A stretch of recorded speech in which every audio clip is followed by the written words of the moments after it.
melakukan hal-hal yang membuat ibu bapaknya murka, maka Allah murka kepada orang tersebut.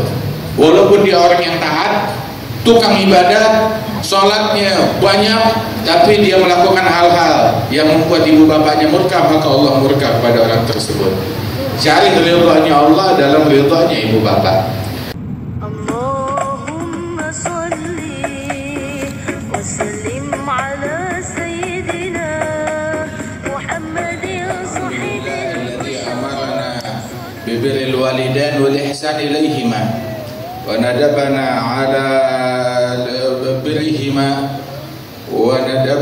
birrihima wa nas'alullah subhanahu wa ta'ala an yarzuqna albir minna li abaina wa nas'alullah at-taufiq wassalatu wassalamu ala sayyidina Muhammad wa ala alihi wa sahbihi wa man walah. Amma ba'd. Kita bersyukur kepada Allah Ta'ala pada pagi hari ini kita kumpul di majlis ini, majlis yang penuh keberkahan, majlis Al-Imam Al-Arif Billah Al-Habib Ali bin Abdurrahman Al-Habsyi. Mudah-mudahan Allah Ta'ala mengangkat derajat beliau dan Allah Ta'ala berikan keberkahan kepada kita sekalian. Kita doakan para guru-guru kita, bil khusus sahibul majlis Al-Habib Ali bin Abdurrahman bin Muhammad bin Ali bin Abdurrahman Al-Habsyi, diberikan kesehatan, afiat dan keberkahan, dan segenap para ulama, para guru-guru, hadirin dan hadirat.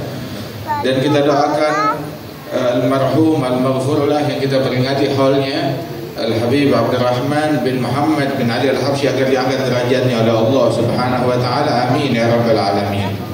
Ketahuilah bahwasanya birrul walidain perintah dari Allah Ta'ala. Allah Ta'ala setelah memerintahkan kita dengan hal yang paling prioritas, yang paling penting. Apa sih hal yang paling penting? Wa qadara rabbuka alla ta'budu illa iyyah. Allah menetapkan bahwasanya jangan kalian beribadat menyembah kecuali hanya kepada Allah. Itu pertama, prioritas. Kemudian apa prioritas yang kedua? Wa bil walidaini ihsana. Berbuat ihsan kepada ibu bapak. Dan berbuat ihsan kepada ibu bapak adalah perintah, adalah hak, adalah kewajiban. Dan itu merupakan investasi. Sehingga disebutkan al-waladul bar la yadkhulun nar, al-waladul 'aq la yadkhulul jannah. Anak yang bakti enggak bakalan masuk neraka. Anak yang durhaka enggak bakalan masuk surga. Ridallah fi ridal walidain, sakhatu fi sakhatihima. Ridhonya Allah terletak dalam ridhonya ibu bapak, murkanya Allah terletak dalam murkanya ibu bapak. Dan sesungguhnya man asbaha murdiyan lillah muskhitan liwalidayhi fallahu anhu sakhit. Barang siapa yang keadaannya dia mencari ridhonya Allah, tetapi dalam hal yang lain dia melakukan hal-hal yang membuat ibu bapaknya murka, maka Allah murka kepada orang tersebut. Walaupun dia orang yang taat, tukang ibadah, sholatnya banyak, tapi dia melakukan hal-hal yang membuat ibu bapaknya murka, maka Allah murka kepada orang tersebut. Cari ridhonya Allah dalam ridhonya ibu bapak. Dan sesungguhnya sahabat Rasulullah SAW mereka manusia yang paling agung, yang paling mulia. Dan di antara para sahabat yang mulia itu adalah Alqamah, sahabat Rasulullah. Kita semua tahu kan kisahnya. Alqamah enggak pernah luput sholat jamaah bersama Nabi Muhammad, enggak pernah luput hadir majelis bersama Nabi Muhammad. Kemana Nabi pergi dia ikut. Dan kalau udah sedekah, tuh sedekahnya tuh infaknya, dia keluarin uang, harta nggak pakai hitung-hitung, dia keluarin uang setumpuk, dia nggak tahu berapa jumlahnya. Dermawan Alqamah. Akan tetapi itu satu kali dia sakit keras, sakaratul maut, istrinya kirim orang kepada Nabi Muhammad, saya ingin ngasih tahu suami saya sekarat. Maka Rasulullah utus Sayyidina Bilal, Sayyidina Ammar, Sayyidina Ali bin Abi Thalib. Lihat keadaan Alqamah, periksa keadaannya. Maka didapati Alqamah lagi sekarat, ditalkinkan la ilaha illallah, nggak bisa ngucap, nggak bisa nyebut. Ngomong yang lain bisa, tapi ngucap la ilaha illallah nggak bisa. Diupayakan tetap nggak berhasil. Akhirnya mereka sadar ini Alqamah berarti memang dia bermasalah. Dia punya kasus, dia punya masalah besar. Lapor kepada Nabi Muhammad, dikirim Bilal. Alqamah nggak bisa mengucap la ilaha illallah akhir hayatnya. terkejut. Padahal Alqamah ini amalannya luar biasa. Nabi nanya, Alqamah masih punya bapak, masih punya ibu? Abahnya udah meninggal, ibunya masih ada, udah sepuh. Suruh ibunya datang. Kalau dia nggak bisa datang, saya yang datang. Ibunya udah sepuh, dengar dipanggil oleh Nabi Muhammad, saya yang datang kepada Rasulullah. Begitu datang dengan tongkatnya, Nabi nanya, wahai ibunya Alqamah, saya mau tanya bagaimana keadaan Alqamah. Maka dia bilang, ya Rasulullah, Alqamah, engkau tahu sholatnya sekian, puasanya sekian, sedekahnya nggak hitung-hitungan. Nabi bilang, jujur sama saya, yang saya tanya bukan ibadatnya Alqamah, bagaimana hubungan Alqamah dengan kamu, ibunya. Maka dijawab oleh si ibu, justru terus terang ya Rasulullah, saya sama Alqamah, saya nggak ridho, saya marah, saya kesal sama Alqamah. Bilang kenapa? Sebab Alqamah dia rela membantah saya demi mentaati istrinya, lebih mengutamakan istrinya ketimbang saya, sehingga timbul konflik dengan ibunya. Justru saya terus terang saya murka sama Alqamah. Maka Rasul SAW bilang, ya kalau kamu murka, kamu nggak mau maafkan dia, ya sudah, kumpulkan kayu bakar, kita bakar Alqamah. Ibunya menjerit, mau dibakar anak saya. Dan dia kalau dibiarkan pun juga meninggal dalam keadaan demikian, dia meninggalnya masuk ke dalam api yang lebih besar, api neraka. Jadi alternatifnya kamu maafkan. Kalau kamu nggak mau anak ini dibakar, maka ibunya Alqamah dia memaafkan Alqamah. Begitu. Kemudian Rasul bilang, wahai Bilal, cek keadaan Alqamah. Kalau betul ibunya ridho dari dalam lubuk hatinya, Alqamah pasti bisa mengucap 2 kalimat syahadat. Maka didapati begitu Bilal sampai di depan pintu rumahnya Alqamah, kedengaran suara Alqamah menjerit, la ilaha illallah, bisa mengucap 2 kalimat syahadat. Bilal bilang kepada Sayyidina Ali, Sayyidina Ammar yang duduk situ, ya Ali, ya Ammar, ketahuilah bahwasanya yang bikin Alqamah nggak bisa mengucap kalimat la ilaha illallah karena murka ibunya. Yang bikin Alqamah bisa mengucap la ilaha illallah karena ridha ibunya. Nah kita sekarang punya nggak kalimat tersebut? Kita punya la ilaha illallah, jaga. Jangan kita durhaka, jangan kita bikin susah, jangan kita bikin kesal orang tua kita, hingga akhir hayat kita nggak bisa mengucap kalimat la ilaha illallah. Asal tahu aja, bakti sama orang tua adalah investasi. Investasi, tahu artinya investasi? Artinya kalau kita mau punya anak yang berbakti, jadilah kita berbakti kepada orang tua kita. Tapi kalau kita durhaka kepada orang tua kita bakal dapat anak yang sama kayak begitu juga. Al-birru salaf kama tadinu tudan. Sesungguhnya bakti kepada ibu bapak adalah investasi. Sebagaimana kamu berbuat, kamu dibalas dengan hal yang demikian. Yang bakti kepada orang tuanya dibikin anaknya bakti sama dia. Yang durhaka dibikin anaknya durhaka. Yang suka bantah-bantah sama orang tua dibikin anak-anaknya juga bantah-bantahan sama dia. Dan begitu seterusnya. Sampai ada tuh Ammi Salim bin Abdullah bin Umar Asy'ari cerita kepada kita, ada satu orang tuh dia durhaka sama anaknya. Satu kali tuh dia marah dia durhaka kepada bapaknya. Satu kali dia marah kepada bapaknya, sampai akhirnya itu bapaknya diseret sampai ke pintu rumah. Begitu. Akhirnya si bapak ngejerit, diseret sama anaknya sampai ke pintu rumah. Itu bapak ngejerit, menangis. Terus anaknya masih belum puas, diseret sampai keluar, sampai ke gerbang. Itu si bapak bilang, hei anakku, stop. Kalau saya diseret sampai pintu rumah, saya bisa nerima. Tapi diseret sampai ke gerbang, saya nggak nerima. Loh, kenapa? Kalau saya diseret sampai ke pintu rumah, saya nerima. Dulu saya juga pernah durhaka kepada ayah saya, hingga saya seret dia sampai ke pintu rumah. Nah tapi kamu mau seret saya sampai ke pintu rumah, ya memang saya berhak. Ya, tapi kalau kamu seret saya sampai ke gerbang, ini lebih dari apa yang saya lakukan dulu. Maka si anak durhaka itu bilang, diseret sampai ke pintu rumah itu utangnya, sampai ke gerbang itu bunganya. Allah. Tambah durhaka lagi, itu utangnya, itu bunganya. Karenanya itu nggak ada orang sukses dalam bidang dunia atau bidang akhirat melainkan pasti berkat birrul walidain. Cari aja orang yang sukses dalam bidang dunia maupun dalam bidang akhirat. Yang dalam bidang dunia kita bisa lihat itu orang-orang hartawan, orang-orang yang kaya, bagaimana sikap mereka terhadap ayah dan ibu mereka.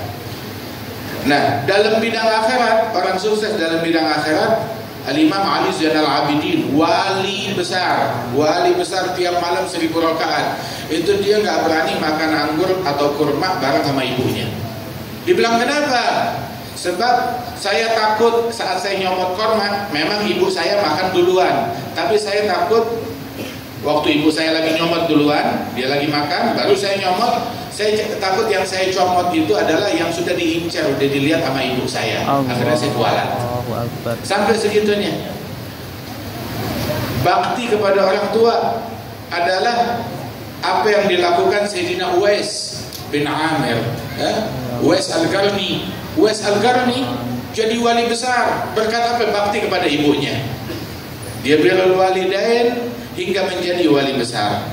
Nabi sampai pesan kepada Sayyidina Umar, kepada Sayyidina Ali, ya Umar, ya Ali, idza laqituma fa agri'ahu minni salam, wa tulubahu was'alahu ay yastaghfira lakuma yaghfirullahu lakuma. Wahai Umar, wahai Ali, kalau kalian jumpa dengan Uwais Al-Qarni, kirim salam dari saya, kata Rasulullah, dan sampaikan kepada Uwais bahwa, dan bilang, minta kalian berdua minta kepada Uwais untuk memohonkan ampunan Allah bagi kalian berdua, pasti dikabulkan, diampuni oleh Allah Subhanahu wa taala. Emang Sayyidina Umar sama Sayyidina Ali gak bisa minta doa aja langsung sama Nabi? Bisa, tapi Nabi ngajarin sahabat husnudzon, ngajarin sahabat untuk ngambil berkah dari orang soleh dimanapun mereka, walaupun derajatnya di bawah mereka. Sebab nggak diragukan Sayyidina Umar, Sayyidina Ali jauh lebih afdal daripada Uwais Al-Qarni. Akan tetapi ini anugerahnya Allah Subhanahu wa taala. Nah, Al-Habib Ali bin Muhammad Al-Habsyi, gurunya Habib Ali Kuitang, itu beliau bilang, Allah yang jadi saksi, waktu ibu saya masih hidup, saya nggak merasa setiap harta yang saya punya itu milik saya, enggak. Saya anggap itu miliknya ibu saya. Saya kalau dapat harta, saya sodorkan kepada ibu saya. Ibu maunya yang mana, ambil silahkan. Yang dia ambil lebih saya sukai daripada yang dia sisakan buat saya. Begitu katanya Al-Habib Ali bin Muhammad Al-Habsyi. Sampai beliau bilang, andaikan demi ridhonya ibu saya mau menjual saya di pasar, saya bakal berikrar, iya saya budaknya, pantas dijual. Yang penting ibu saya ridho. Sampai segitunya. Demi mencari ridhonya ibu bapak. Kan kita baca itu di Sahih Al-Bukhari, disebutkan juga dalam Riyadhus Shalihin, kisah 3 orang yang terjebak di dalam goa. Nabi cerita di Bukhari nih, 3 orang terjebak dalam goa. Ketika hujan lebat, mereka masuk ke goa, tahu-tahu goanya longsor, nggak bisa keluar dari goa. Nggak ada yang bisa nyelamatin mereka, orang-orang jauh dan nggak tahu mereka bertiga lagi di goa itu. Akhirnya mereka bilang nggak ada yang bisa nyelamatin kita kecuali Allah. Masing-masing tawasul dengan amalan yang paling dia andalkan. Yang satu tawasul ya dengan amanat. Jadi dia jaga hartanya orang begitu, kemudian dikembalikan kepada orang tersebut. Ini kisahnya panjang, jadi kita ringkas aja. Yang satu lagi karena meninggalkan perbuatan zina, meninggalkan syahwatnya karena Allah Ta'ala. Ada yang satu lagi yang istimewa. Apa? Dia ini punya ibu bapak. Amalan yang dia lakukan tiap hari, dia kerja, dia pulang ke rumah bawa makanan buat orang tuanya. Hasil pekerjaan dia udah dagang, laku, dia beli makanan, dia bawa pulang ke rumah. Amalan dia bukan banyaknya sholat yang sunnah ataupun banyaknya puasa, enggak. Amalan yang paling dia andalkan adalah dia tidak makan sebelum orang tuanya. Kalau dia datang bawa makanan, nggak ada yang boleh nyolek tuh makanan sebelum ibu bapaknya. Dia suruh ibu bapaknya makan dulu, udah selesai baru diberikan kepada istri dan anak-anaknya. Ini Nabi nih yang cerita nih. Sampai satu kali ini orang datang terlambat, datang ke rumah ibu bapaknya sudah tidur. Anak istrinya kelaparan, mau makan, bilang nggak bisa, tunggu ibu sama bapak makan. Bangunin, nggak boleh ada yang bangunin. Biarin, nggak berani ngebangunin, tunggu mereka bangun sendiri. Sampai tuh anak nangis, kelaparan, melintir di kakinya si bapak ini. Tetap itu bapak dia pegang makanannya di atas, nggak ada yang boleh ngambil. Begitu. Sampai orang tuanya bangun, begitu orang tuanya bangun, baru mereka makan, baru diberikan kepada anak-anaknya. Itu dengan berkat ini Allah Ta'ala berikan pertolongan kepada mereka yang ada di goa. Amalannya satu, nggak makan sebelum orang tua. Nah karenanya itu, nah kita tiru nih amalan ini kagak. Oh, makanan, ya apa yang udah dihidang langsung diserobot aja. Ibu bapaknya nggak disisain. Allah Akbar. Waliyadzubillah min dzalik. Tahu gak jalan di hadapan orang tua tuh bikin kualat, bikin rezeki jadi seret, bikin gak berkah hidup. Orang dulu tuh amalannya tahu simpel apa? Nggak mau bilang tidak kepada ibu bapaknya. Kepada ibu bapaknya jangan bilang tidak, jangan bilang enggak. Apa aja dia mau? Iya, marhaba, siap. Begitu ntar dimudahkan oleh Allah Ta'ala. Urusan kita banyak. Urusan kita banyak. Dan kita mengharap urusan kita datang solusinya dari Allah Ta'ala. Tapi tawassul untuk meraih solusi dari Allah Ta'ala adalah dengan kita prioritaskan urusan ibu bapak kita, entar urusan kita diprioritaskan oleh Allah Subhanahu wa Ta'ala. Dibalasin. Kita punya apa yang tertunda, urusan bisnis kita, urusan ini dan urusan itu. Ya, nah itu kita beresin dulu urusan orang tua kita, entar urusan kita diberesin oleh Allah Subhanahu wa Ta'ala. Ya mudah-mudahan Allah Ta'ala berikan anugerah kepada kita dan Allah Ta'ala angkat derajat ibu bapak kita. Terakhir tuh di antara makna birrul walidain juga, kalau misalkan orang tua kita ada di satu kampung sama kita, ya paling kagak seminggu sekali kita ziarahin mereka kalau mereka udah meninggal dunia. Terus sedekah, niatin pahalanya buat orang tua kita. Begitu. Kemudian habis sholat kirimin Fatihah buat orang tua kita, kirim doa buat orang tua kita.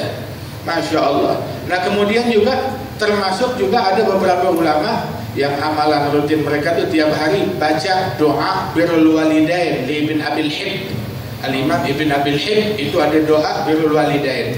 Itu tiap hari mereka baca doa birrul walidain buat orang tuanya. Nah kita kalau nggak bisa tiap hari, walaupun seminggu sekali ataupun sebulan sekali, baca ya untuk mendoakan orang tua kita. Allah Ta'ala memuji para wali-walinya kekasih Allah. Diajarkan tuh siapa mereka? Para kekasihnya Allah Ta'ala yang ngedoain ibu bapaknya, berucap Rabbighfirli wali walidayya warhamhuma kama rabbayani shaghira. Dan banyak baik kita diajarkan begini. Terus juga di dalam ucapannya Sayyidina Ibrahim itu beliau bilang alhamdulillahilladzi wahaba li 'alal kibari Ismail wa Ishaq inna rabbi sami'ad du'a rabbi ij'alni muqimas shalah min dzurriyyati rabbana taqabbal du'a rabbana ighfirli wa li walidayya. Masyaallah. Walil mu'minina yawma yaqumul hisab. Mudah-mudahan Allah Ta'ala angkat derajat orang tua kita, dan yang masih hidup diberikan kesehatan, amin, ya Allah. Dan Allah Ta'ala jadikan kita sebagai anak-anak yang berbakti kepada mereka, jadikan anak-anak kita birrul walidain kepada orang tuanya. Amin ya rabbal alamin. Dan terakhir satu lagi nih, kalau kita mau punya anak yang bakti, satu lagi, didik, ajarin anak kita, ajarin ke majelis, didik.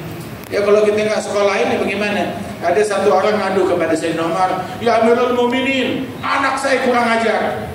Udah nggak kuat sama anaknya, sampai ngadu ke presiden. Anak saya kurang ajar, durhaka. Lu diapain sama anak lu?